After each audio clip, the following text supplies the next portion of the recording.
कोमल, कोमल, क्या है गौतम? अरे देखो ना, 8 बज गए हैं। उठो जल्दी। चुप रहो, कल रात को भी मैं देर से सोई हूँ। सोने दो मुझे। अरे उठो यार। कोमल, कोमल, ओ महारानी, अभी तक आराम फरमा रही है? अरे कुछ शर्म हया है कि नहीं? माँ जी माफ़ कीजिए, आज देर हो गई। अरे तुम्हें घर के काम काज की कोई चिंता है या नहीं? घड़ी देखो, 8 बज गए हैं। सूरज सर पर चढ़ा है और तुम अभी तक सोई पड़ी हो। उधर गौतम के पापा चाय के लिए तरस रहे हैं और तुम्हें तो कोई फिक्र ही नहीं है। तुम्हारे माँ बाप ने तुम्हें कुछ सिखाया है या नहीं? मायके से ये सब सीख के आई हो क्या तुम? अरे माँ, तुम क्या सुबह सुबह शुरू हो जाती हो? रात भर वो घर का ही काम कर रही थी। देखो ना, साड़ी भी नहीं बदल पाई वो। और अगर एक दिन पिताजी को देर से चाय मिल गई तो कौन सा पहाड़ टूट जाएगा? और पापा को चाय तो आप भी दे सकती हो ना। और आपकी लाडली बेटी सोना कहाँ है? उसे तो घर के कामों में कोमल की मदद करनी चाहिए, लेकिन वो महारानी तो 9 बजे सोकर उठती है, जबकि 10 बजे उसका कॉलेज होता है। ओहो, तू बड़ी साइड ले रहा है इसकी। तुझे बड़ी तकलीफ हो रही है। ज्यादा जोरू का गुलाम मत बन, समझा? अरे माँ, मैं साइड नहीं ले रहा हूँ। मैं तो बस घर में जो हो रहा है वो बोल रहा हूँ। छोड़िए ना माँ जी, मुझे कोई तकलीफ नहीं है।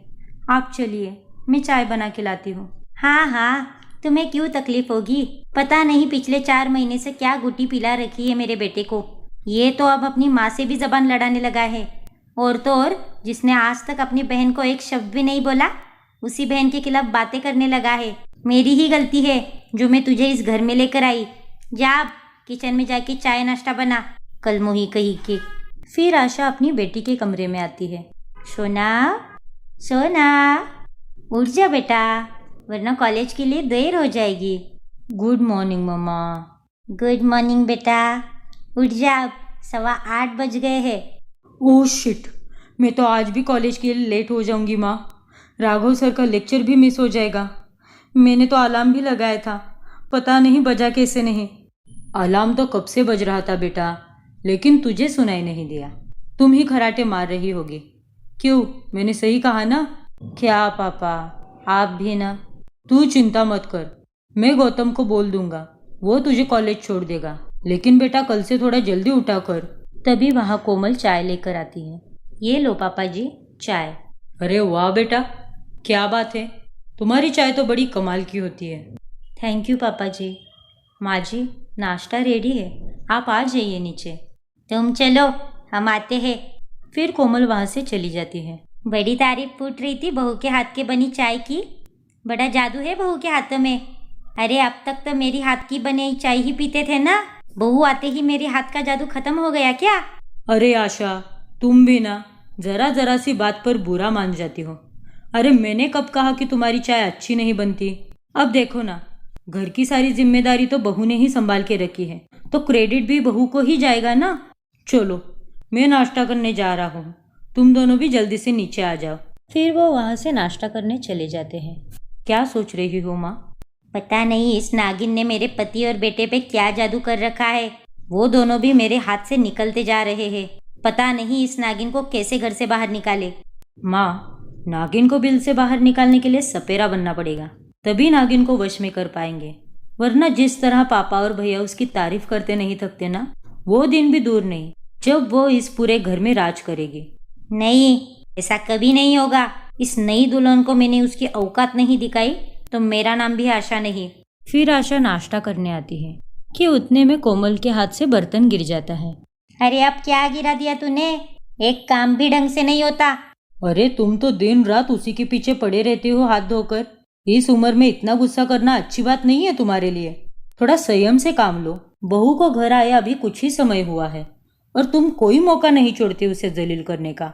आप तो चुप ही बैठो, ये भी कोई नाश्ते का टाइम है? 8 बजे सो के उठी है ये महारानी। तभी वहाँ पर सोना आती है। चलो, अब मैं जल्दी से नाश्ता करके निकलती हूँ। अरे वाह, मेरी बेटी कितनी सुंदर लग रही है। अरे क्या सुंदर लग रही है? ये कपड़े पहन के तू कॉलेज जाएगी? क्यों, क्या खराबी है इन कपड़ों में? तुम माँ बेटी से बात करना ही बेकार है। तभी वहाँ पर गौतम आता है। Good morning dad. Good morning बेटा। अच्छा सुनो, जाते वक्त सोना को कॉलेज छोड़ देना, आज उसे देर हो गई है। अरे पापा, ये तो उसका रोज का ही नाटक है। इसे कॉलेज छोड़ने के चक्कर में डेली मुझे लेट होता है और बॉस की सारी गालियां मुझे सुननी पड़ती है। और सोना, अब तुम बच्ची नहीं हो, सुबह थोड़ी जल्दी उठा करो। वाह भैया, ये बात तो आप भाभी को कभी नहीं बोलते हो। वो तो सुबह 8 बजे उठती है। और पापा ने एक दिन आपको मुझे छोड़ने को क्या कहा, आप तो मुझे लेक्चर ही देने लगे। ये क्या बदतमीजी है सोना। कोमल तुम्हारी भाभी है, सहेली नहीं। थोड़ा तमीज से बात किया करो। हाँ, तो मैं भी इस घर की बेटी हूँ। अरे बेटी, कोमल भी इसी घर की बेटी है। तुम दोनों इस घर की लक्ष्मी हो। और बेटा, तुम क्यों बात को बढ़ा रहे हो? तुम्हारा ऑफिस तो 10 बजे है ना, तो जाते वक्त उसे छोड़ दो ना। ठीक है पापा, मैं उसे ड्रॉप कर दूंगा, लेकिन आप इसे भी तो समझाओ कि बड़ों से कैसी बातें करनी चाहिए। तभी वहाँ कोमल खाना लेकर आती है और सब खाना खाने लगते हैं। बहुत तीखा बना है। पानी। ठीक से खाना भी नहीं बना सकती। भाभी, आपको तो पता है ना कि खाने में मुझे इतना तीखा पसंद नहीं है, फिर भी आप इतना तीखा खाना क्यों बनाती हो? लगता है तुम्हारे मुंह में छाले हो गए हैं सोना। सब्जी बहुत ही टेस्टी बनी है। मम्मी जी, आप कुछ और लेंगे? बस बस, मेरे पास हाथ है, मैं खुद ले लूंगी। फिर गौतम सोना को कॉलेज छोड़ देता है और कोमल घर का काम करने लगती है। तभी उसे आवाज सुनाई देती है, आह आह। अपने पापा जी की आवाज सुनकर कोमल उनके रूम में चली जाती है। आह, हे भगवान। पापा जी, क्या हो गया आपको? अरे बेटा, मैं सूटकेस निकाल रहा था और वो सिर पर गिर गया। आप लेट जाइए पापा जी, मैं आपके सिर की मालिश कर देती हूँ, आपको आराम मिलेगा। ठीक है बेटी। फिर कोमल अपने ससुर जी के सर पर तेल लगा के मालिश करने लगती है। वो मालिश कर ही रही होती है कि उतने में वहाँ आशा आती है। वो कोमल को ऐसे तेल लगाते हुए देखकर बहुत गुस्सा होती है। उठ, चल निकल यहाँ से। क्या हुआ माँ जी? गुस्से में आशा कोमल का हाथ पकड़कर उसे बाहर लाती है। आपको क्या हुआ है माँ जी? क्या हो रहा था ये? ससुर और बहू के बीच में एक मर्यादा और लज्जा का रिश्ता होता है, और तुम आज दोनों ही भूल गई हो। अरे, ससुर की सेवा करने के बहाने तुम क्या उनके इतने नजदीक जाओगी कि उनका सर अपने गोदी में रख के उनकी मालिश करो? माँ जी, आप गलत सोच रही है। मैं गलत सोच रही हूँ या तुम्हारी हरकत ही घटिया है? मेरे बेटे से मन नहीं भरा तेरा, जो मेरे पति पे डोरे डाल रही है? तुम्हें ऐसी हरकत करते हुए शर्म नहीं आई क्या? ये आप क्या बोल रही है माँ जी? और आप ऐसा सोच भी कैसे सकती है? आप जो मुंह में आ रहा है वो बस बोलती ही जा रही हो। पापा जी के सर पे चोट लगी थी, इसीलिए मैंने उनके सर पर तेल लगाकर मालिश की। अगर बहू ने अपने ससुर की सेवा की तो इसका मतलब ये तो नहीं कि उन दोनों में कोई गलत संबंध है। चुप कर तू, तुझे उनकी सेवा करने की कोई जरूरत नहीं है, मैं खुद कर लूंगी अपने पति की सेवा।